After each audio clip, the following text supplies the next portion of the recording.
আজকে আমরা আলোর হয়তো 2, 3 বা 4 নম্বর 3 নম্বর বোধহয় ক্লাস করছি, 4 নম্বর সরি।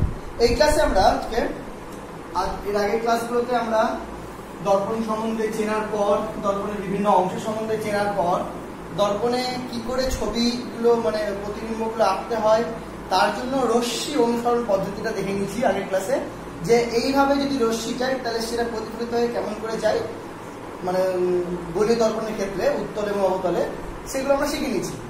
এবার আমরা আজকে প্রথমে শুরু করবো একটা মোস্ট ইম্পর্টেন্ট টপিক দিয়ে, যেটা পরীক্ষার জন্য খুব ইম্পর্টেন্ট। সেটা হলো একটা যে কোনো দর্পণ হোক, উত্তল দর্পণ হোক বা অবতল দর্পণ হোক, সেই দর্পণের মধ্যে যে জিনিসগুলো রয়েছে তার মধ্যে মোস্ট ইম্পর্টেন্ট দুটো জিনিস, একটা হলো ফোকাস আর একটা হলো বক্রতা কেন্দ্র।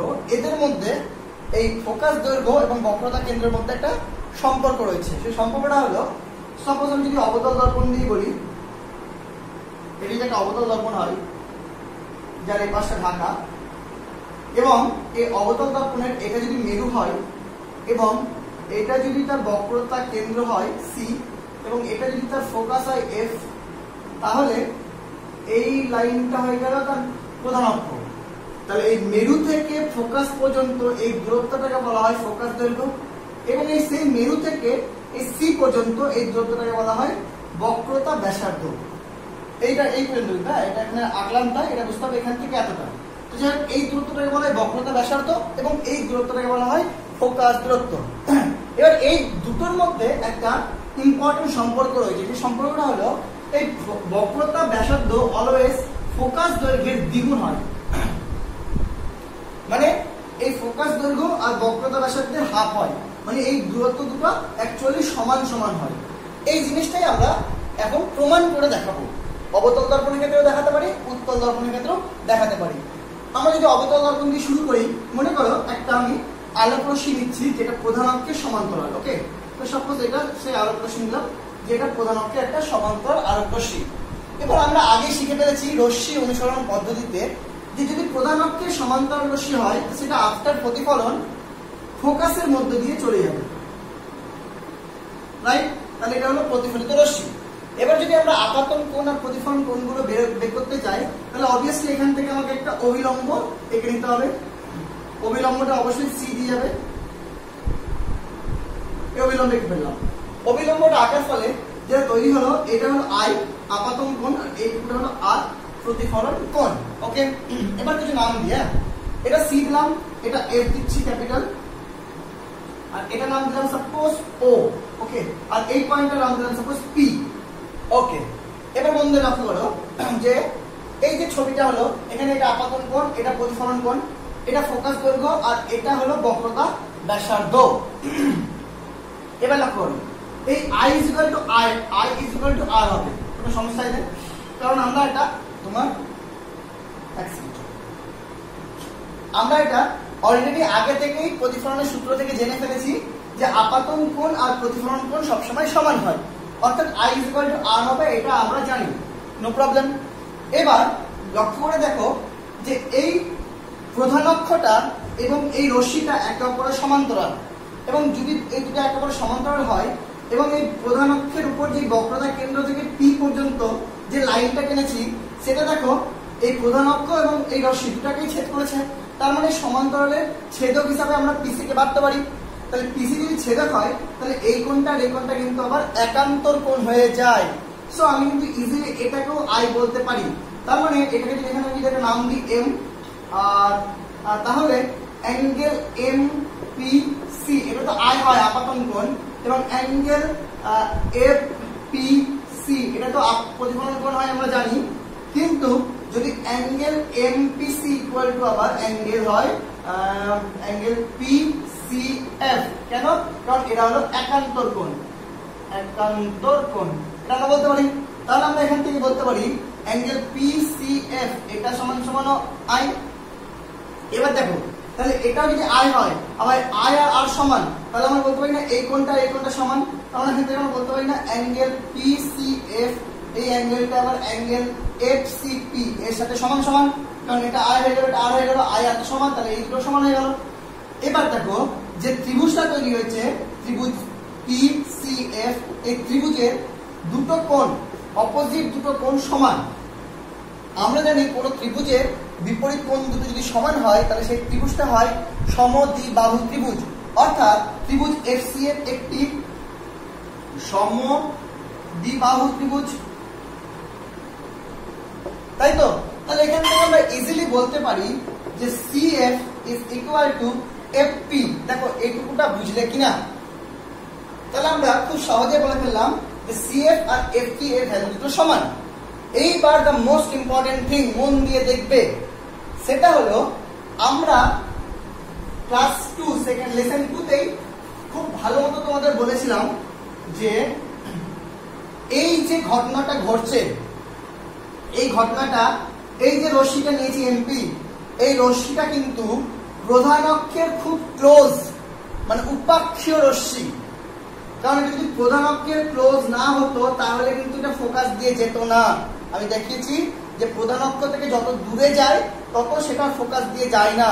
ফোকাস দিয়ে একমাত্র সেই সব রশ্মিগুলোই যায় যেগুলো প্রধান অক্ষের খুব ক্লোজ। অর্থাৎ আমি ছবিটা এখানে আঁকেও অ্যাকচুয়ালি এমপিটা এটা এইখানে এই সব জায়গাতে গিয়ে পড়েছে, মানে অ্যাকচুয়ালি পি বিন্দুটা এইটা নয়। ওকে, আমরা আঁকার সুবিধার জন্য এত উঁচুতে এঁকেছি।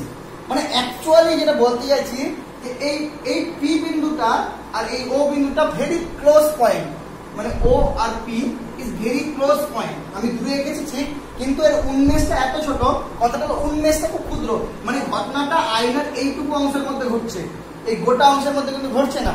তাহলে কিন্তু সেটা অক্ষ প্রসারী রশ্মি হয়ে যাবে, আর অক্ষ প্রসারী রশ্মির ক্ষেত্রে কিন্তু ফোকাস দিয়ে যাবেই না, ফলে এগুলো কিন্তু কিছু মিলবে না। তাহলে এটা একমাত্র ট্রু ফর উপাক্ষীয় রশ্মি, মানে যে রশ্মিগুলো প্রধান অক্ষের খুব ক্লোজ। দ্যাটস মিন উন্মেষ ইজ ভেরি স্মল, উন্মেষটা খুবই ক্ষুদ্র। তাহলে উন্মেষ যদি খুব ক্ষুদ্র হয় তাহলে ও আর P very close. That's mean P কে আমরা ও বলতে পারি, মানে পি পয়েন্টকে আমরা ও নাম দিতে পারি। ওকে, সো আমি এখানে যদি পাল্টে দিই তাহলে দেখো CF ইজ ইকুয়াল টু হয়ে যাবে F P এর জায়গায় আমি ও বলতে পারি বলে দিলাম, তো ও হয়ে গেল। তাহলে CF ইকুয়াল টু FO। তাহলে এখান থেকে দেখো CF ইকুয়াল টু FO, মানে CF আর FO যদি সমান সমান হয় তাহলে গোটাটা কি হাফ হাফ হয়ে গেল। তাহলে CF ইকুয়াল টু যদি FO হয় তাহলে আমি বলতে পারি এখান থেকে CO গোটাটা ইকুয়াল টু হবে 2 ইনটু হয় FO নয় CF, FO নিলাম 2 ইনটু FO। দেখো এটা যদি সমান সমান হয় তার মানে গোটাটা একটা যে কোনো একটা দ্বিগুণ, তাহলে আমি FO নিয়ে করলাম। তাহলে COটা আসলে কি, C থেকে ওটা হলো R, so R is equal to 2 into FOটা কি F, আর R is equal to 2F। দেখো বুঝতে পারলে কিনা? তাহলে আমরা খুব সহজেই প্রমাণ করে ফেললাম যে R is equal to 2F। বুঝতে পারলে? এবার এই একই জিনিস আমরা উত্তল দর্পণ দিয়েও করতে পারি। দেখো উত্তল দর্পণ দিয়ে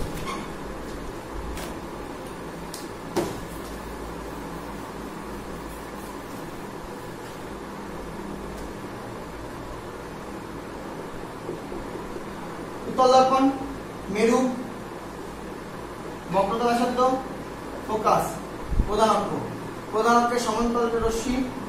ওকে, যাবে কি দিয়ে? ফোকাস দিয়ে, ফোকাস পয়েন্ট দিয়ে যাবে, এই পাশ দিকে চলে যাবে। বক্রতা ব্যাসার্ধ কোনটা? এটা বক্রতা ব্যাসার্ধ, তাহলে এটা I, এটা R। ওকে, এটা I হলো, এটা R। ওকে, হয়ে গেছে। এবার দেখো মন দিয়ে, ক্লিয়ার? এবার দেখো ক্লিয়ারলি সেম। আবার এই দেখো এই সিটা, এই যে সিটা গেছে এখানে ছেদ করে, সেটা কিন্তু এটা যদি বাড়িয়ে দিতাম তাহলে ছেদক হিসাবে কাজ করছে। আবার এই দুটো একেবারে সমান্তরাল, তাহলে এই দুটো যদি একেবারে সমান্তরাল হয় তাহলে মধ্যে লক্ষ্য করবে কিন্তু, হ্যাঁ। তাহলে এই যেটা I আর এটা হয়ে যায় অনুরূপ কোণ। দেখো সেম সেম, এটা দুটো সমান্তরাল আর এটা পুরোটা ছেদক, তাহলে এই দুটো কি যায় I, তাহলে এটা I হয়ে গেল।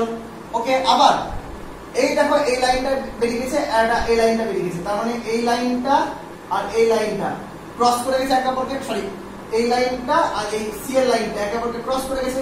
ক্রস করে মানে কি, এই দুটো কি কোণ? বিপরীত কোণ। তাহলে এটা যদি R হয় তাহলে এটা R। আমি আর লিখে করলাম না, মানে এই কোণটা আর এই কোণটা সমান লিখবো অ্যাজ একা অনুরূপ কোণ, পাশে লিখে দিবে নাম দিয়ে। আর এই কোণটা এই কোণটা সমান কেন?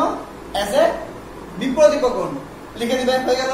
এইবার দেখো তাহলে I আর R আমি এই ত্রিভুজটার মধ্যে শিফট করে ফেললাম। তারপরে আমি পরে লিখতে পারি I ইকুয়াল টু R, আমরা অলরেডি জানি। তাহলে এই দুটো কোণ সমান, মানে এই ত্রিভুজটাও কি গেল? সমদ্বিবাহু ত্রিভুজ। তার মানে এখান থেকে আমি বলতে পারি তোমার CF is equal two F, এখানে একটা নাম যদি P দিই তাহলে FP, এটা O আছে। আবার সেম কথা ওআরপি ভেরি ক্লোজ, কেন ক্লোজ? বিকজ উন্মেষটা খুব ক্ষুদ্র, তাহলে এখান থেকে CF equal to FO, that's mean আমি এখানে লিখতে পারি CO equal to 2 into FO। Okay, so that's mean লিখতে পারি আমরা R equal to 2F। Same হয়ে গেল। তাহলে এখান থেকেও কিন্তু আমরা উত্তল দর্পণ দিয়েও কিন্তু জিনিসটা প্রমাণ করে ফেললাম। দেখো বুঝতে পারলে কিনা? খুব ইজি, পরীক্ষার জন্য খুব ইম্পর্টেন্ট।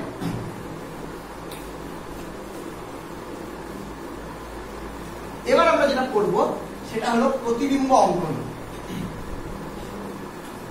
অবতল দর্পণের বা উত্তল দর্পণে, অবতল দর্পণ দিয়ে করি। ওকে, অবতল দর্পণের প্রতিবিম্ব অঙ্কন। ওকে, প্রথমে নিলাম বিন্দু উৎস। ওকে, মনে করো এটা একটা অবতল দর্পণ, মেরু, ফোকাস, ব্যাসার্ধ, বক্রতা কেন্দ্র, পুরোটা বক্রতা ব্যাসার্ধ হয়ে গেল। প্রথম বিন্দু উৎস, সাপোজ এটা হলো একটা বিন্দু উৎস। ওকে, বিন্দু উৎস থেকে লাইট মানে কথা হয়ে যেতে পারে চারিদিকে সরাবে, তাহলে দুটো লাইট আমার নিতে হবে। একটা আমি কি করলাম, একদম প্রধান অক্ষ বরাবর নিয়ে গেলাম।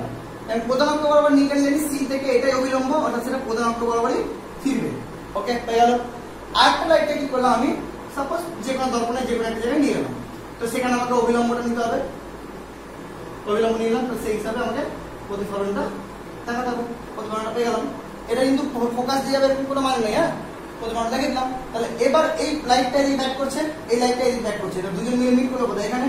তার মানে কি, যে একটা প্রধান অক্ষের উপর রাখা বিন্দু উৎসের প্রতিবিম্ব প্রধান অক্ষের উপরই যে কোনো একটা জায়গায় তার প্রতিবিম্বটা পাওয়া যায়। এটা যদি একটা ইমেজ হয়, সাপোজ এম বস্তু হয়, তাহলে এম ড্যাশ হবে তার ইমেজ। আশা করি বুঝতে পারলে। ওকে, নেক্সট আমরা এবার নিব একটা বিস্তৃত উৎস। বিস্তৃত উৎস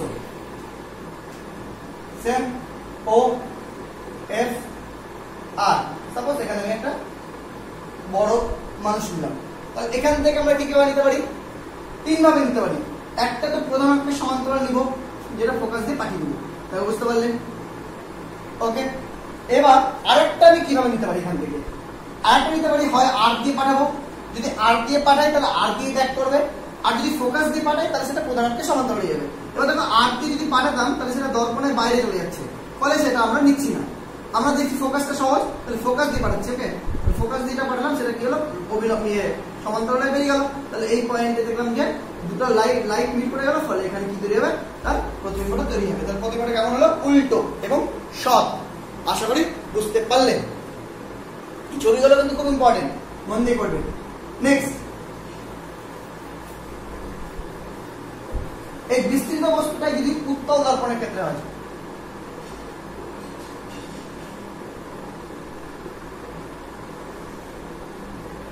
ও এফ সি, সাপোজ এইভাবে দিলাম, প্রথমে সমান্তরাল গেল, ফোকাস দিয়ে যাবে, মানে ফোকাস তো যাবে না, ফোকাস দিয়ে বেরিয়ে যাচ্ছে বলে মনে হবে। ওকে, এবার অবিলম্বটা কোনটা? একটা হয়ে গেল। আরেকটা কি নিব? আরেকটা ফোকাস দিয়ে যাওয়া নিতে পারি, অথবা তোমার সি দিয়ে যাওয়া নিতে পারি।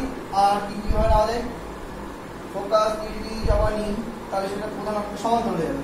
তাহলে ফোকাস দিয়ে আর কি নিব, দেখো। ওকে, তাহলে এই ফোকাস দিয়ে যাচ্ছে মনে হলো, তাহলে এটা প্রধান অক্ষে কি হলো, সমান্তরাল হয়ে যাবে। সমান্তরাল হয়ে গেল। এবার এই দুটোকে মিট করাবো, এখানে মিট করে গেল, ফলে এখানে তৈরি হবে তার ইমেজ। দেখো বুঝতে পারলে কিনা? ওকে, তাহলে এইভাবে তৈরি হবে ইমেজ। আরেকটা জিনিস অবতল দর্পণের ক্ষেত্রে দেখা যায় যে খুব কাছাকাছি যদি হয়, সব ছবিগুলো ভালো দেখবি, হ্যাঁ, ও এফ সি, এখানে তো নিচে একটা মনে করো কোনো বস্তু তোমার ফোকাসকেও পার করে গেছে এখানে, তাহলে সেক্ষেত্রে কি হবে? অবভিয়াসলি একটা যদি প্রধান অক্ষের সমান্তরাল হয় সেটা ফোকাস দিয়ে যাবে, রাইট?